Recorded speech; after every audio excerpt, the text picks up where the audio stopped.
কি শিক্ষা দিচ্ছেন? আপনার মেয়ে অনেক আগে ভিডিও দেখলাম, আপনার মেয়ের বুকের পরে ওড়না নাই, এটা শিক্ষা দিচ্ছেন আর বলতেছেন কোরআন পড়ে। মিয়া ফাজলামি করেন। আরাব খান, অনেক ধন্যবাদ আপনাকে। আরাব প্লিজ, আপনি আসলে খুব ইমোশনাল ভাবে কথা বলছেন। আপনি বলেন কোরআন পড়তেছে, আপনার মেয়ে একটা আরাব অনেক আপনি কোথায় দেখছেন উড়না পরে নাই? কলেজের যেটা ড্রেস, বুক বের করে শুনেন কলেজের যেটা ড্রেস, সে কলেজের ড্রেস পরে কলেজে যাবে না তো কি বোরকা পরে কলেজে যাবে? কলেজের ছাত্রীগুলো কি বোরকা পরে কলেজে যায়? আপনার মেয়ের একটা ভিডিওতে আপনাকে অসংখ্য ধন্যবাদ। আরাব প্লিজ না, কলেজের ড্রেসে সে কলেজ যাবে কি? কলেজে কি বোরকা পরে যাবে? এরকম মেয়েকে পুড়িয়ে মেরে ফেলানো উচিত। অনেক ধন্যবাদ। আরাব আপনি আপনার পরিবারে কোন রকম হইলে পুড়িয়ে মেলে নজির সৃষ্টি করেন। আরাব প্লিজ, যোগ্যতা নাই, শিক্ষা দিছি আমার বোনদের। আরাব অনেক ধন্যবাদ। আপনার আমার সত্যি বাবারা একটু সতর্ক হয়ে যাবেন, কোন যেন প্রস্টিটিউট আপনার ঘরে তৈরি না হয়, এইরকম কোন মেয়ে তৈরি না হয় আপনার ঘরে। যারা বাবারা দেখবেন তারা একটু সতর্ক হবেন, জানো এইরকম কোন মেয়ে কোন ঘরে তৈরি না হয়। যদি কোনো ঘরে এরকম মেয়ে তৈরি হয়, তাকে মানে আপনার উপযুক্ত শাস্তি দিয়ে ওকে ত্যায্য পুত্র করে দিবেন, লাইফ ফ্যামিলি থেকে বের করে দিবেন। কারণ কি, আপনার একটা মেয়ে আপনার সম্মান বয়ে নিয়ে আসতে পারে, আপনার দুর্নাম করতে পারে, আপনার জীবনের সব থেকে বড় কাল হইতে পারে আপনার সন্তান। তো এরকম সন্তান থাকা থেকে না থাকা অনেক ভালো। আমার কথা হচ্ছে কি, আমার একটা সন্তান সে যদি ওড়না ছাড়া রাস্তায় ঢ্যাং ঢ্যাং করে গেঞ্জি পরে বেরোয়, এবং ৬০-৭০ বছরের মানুষ একটা ১৮ বছরের একটা মেয়ে যদি বিয়ে করে, তাহলে আমার বোন আমার মারা কি শিখবে? ওরে দেখে ১০ জন তো এরকম শিখবে। তার মানে কি, এইসব মেয়েদের যেখানে দেখবেন সেখানে জুতা পিটা করে মারবেন, তাহলে এই সব দেখে অন্য কোনো মেয়েরা এগুলো করার সাহস পাবে না। অনেক ধন্যবাদ। আপনি আই আন্ডারস্ট্যান্ড ভেরি ওয়েল। আপনি সমস্ত দোষ আমার মেয়ের কাঁধে চাপায় দিয়ে আপনি আসামিকে সেভ করতেছেন, যে মূল যে বয়োজ্যেষ্ঠ ব্যক্তি। লুচ্চা, ওরে তো যে জায়গায় ওরে ইট বাঁধা উচিত, ওর 2টা বিসিতে ইট বাইন্ধে দেওয়া উচিত, ওরে ইট বাইন্ধে ঝুলানো উচিত। তার মানে ওর মতন বুড়া তখন আর কোনোদিন এইগুলো সাহস পাবে না। এইখানে প্রকাশ্যে ঢাকা ইউনিভার্সিটিতে এনে, যেটা সরোয়ার্দী উদ্যান, ওইখানে ওকে ঝুলায় ওরে 2টা ইট বাইন্ধে দেওয়া উচিত ওর বিসিতে, যাতে এইটা দেখে পৃথিবীতে মানে বাংলাদেশে বাঙালি ভাষার কোনো মানুষ, ইসলামের কোনো মানুষ এরকম ন্যাক্কারজনক কোনো ঘটনা না ঘটে।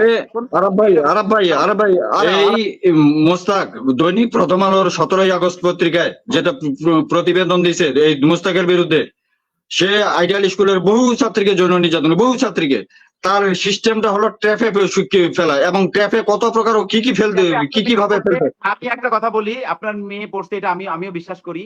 আপনারা যারা এই ভিডিও দেখবেন, খন্দকার মোস্তাকরে যেখানেই পাবেন সেইখানেই মারবেন। এক, দ্বিতীয় কথা হচ্ছে কি, ওরে মারলে এই দেশে কোনো কেস কাণ্ড হবে না। কারণ কি, আমাদের দেশ মুসলিম কান্ট্রি, আমাদের দেশের যে আইন, সে আইনটা আমরা ধরে রাখতে হবে। আমাদের দেশে কোনো বেহায়াপনা চলবে না।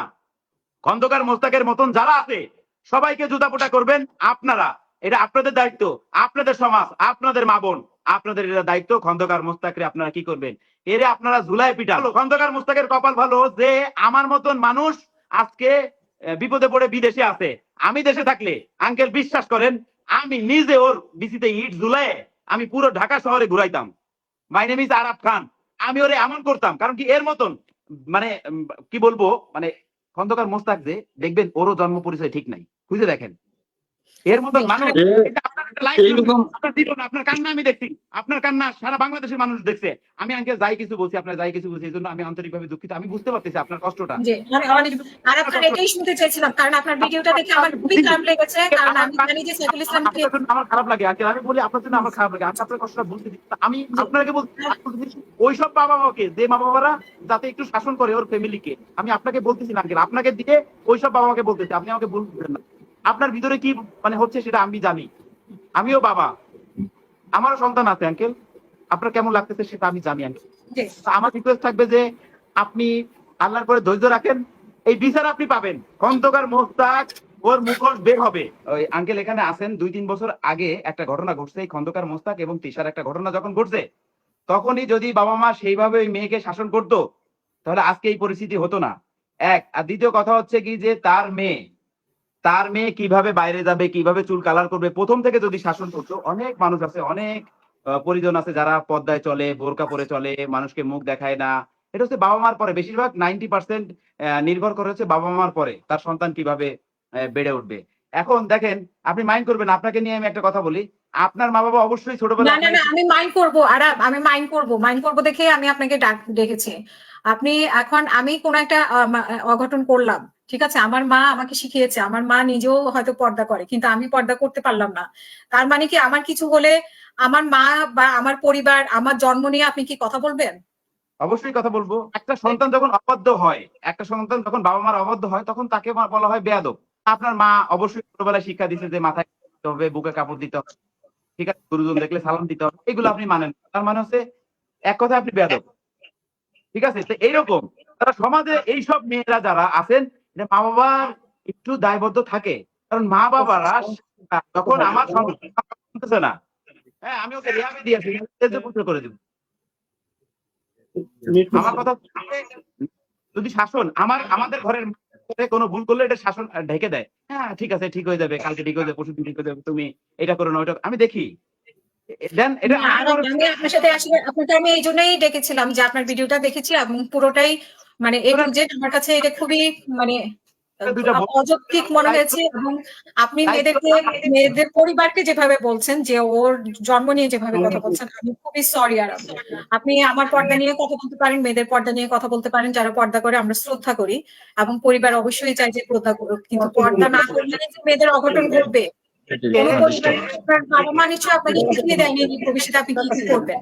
এগুলো আপনি যে কথাটা বলেছেন, আপনি খুব যুক্তিকর কথা বলেছেন, এই জন্যই কিন্তু আমি আপনাকে ডেকেছি। বিশেষ করে জন্ম নিয়ে, কিসের জন্ম নিয়ে আপনি থাকে, এই মা বাবা দায়বদ্ধ থাকে, এরকম আজকে থেকে তো এই ঘটনা হচ্ছে না, 3 বছর ধরে।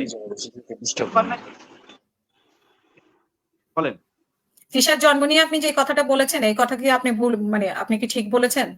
তিশার মতন মেয়েরা সবগুলা বেজন্মা, তিশার মতন যত না না না, আরব অনেক ধন্যবাদ আপনাকে, আমি আসলে আমি খুবই দুঃখিত আরব, অসংখ্য ধন্যবাদ, যেখানে অনেক ধন্যবাদ আরব। আপনার সাথে আমি কথা বলবো পরে, ইনশাল্লাহ আপনার সাথে আমি পরে কথা বলবো।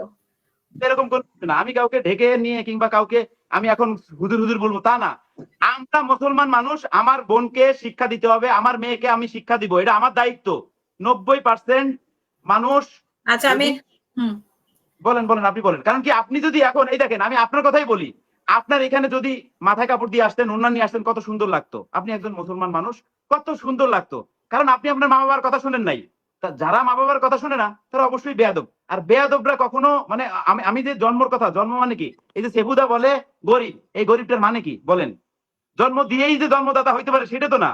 বেজন্মা মানে 10 জনে জন্ম দিবে, এটা বেজন্মা হয় না। মানে অনেক ধন্যবাদ আরব, অসংখ্য ধন্যবাদ। আপনি মানে আসলে কারো জন্ম নিয়ে কথা বলতে পারেন না। মা বাবা কোনোদিন চায় না যে কেউ খারাপ হোক। আপনার ভিডিওটি আমি দেখেছি, আপনি জন্ম নিয়ে আপনি এই যে মানে সাইফুল ইসলাম বা তিশার মাকে কিন্তু আপনি কখনো দেখেননি। আপনি যে জন্ম নিয়ে কথা বলেছেন ইউটিউবে, আপনি যে ভিডিওটা দিয়েছেন, আমি খুবই আপত্তিকর। শিক্ষা জন্ম হইলেই একজন পিতা হইতে পারে না, একটা সন্তান জন্মগ্রহণ পরে সে পিতা হইতে পারে না। আচ্ছা আমি সাইফুল ইসলাম, এই জন্ম মানে কি, জন্ম দিয়ে ছেড়ে দিতে তার কোনো টেক কেয়ার করতে। ধন্যবাদ আরব, অনেক ধন্যবাদ। সাইফুল ইসলাম, আপনি আরবকে কিছু মানে বলার আছে কিনা? আমি আরবকে মানে আরব বিদায় নেবে আমাদের থেকে। ঠিক আছে, আমি আমার সময় নাই, আমি আপনার ইয়াতে আমি প্রথমে আরব ভাই যেটা বললেন যে 2-3 বছর আগে মোস্তাকের সাথে তিশারি হয়েছিল, ইট ইজ রং। ইয়ে হলো ওর ওর ক্লাস 10-এ ইয়ে হয়েছে, সে ক্লাস 10 পরীক্ষা দেওয়ার পরে ইন্টারমিডিয়েটে যাওয়ার পরে সে তাকে কন্টিনিউ তার ফান্দে এসে পড়ে গেছে।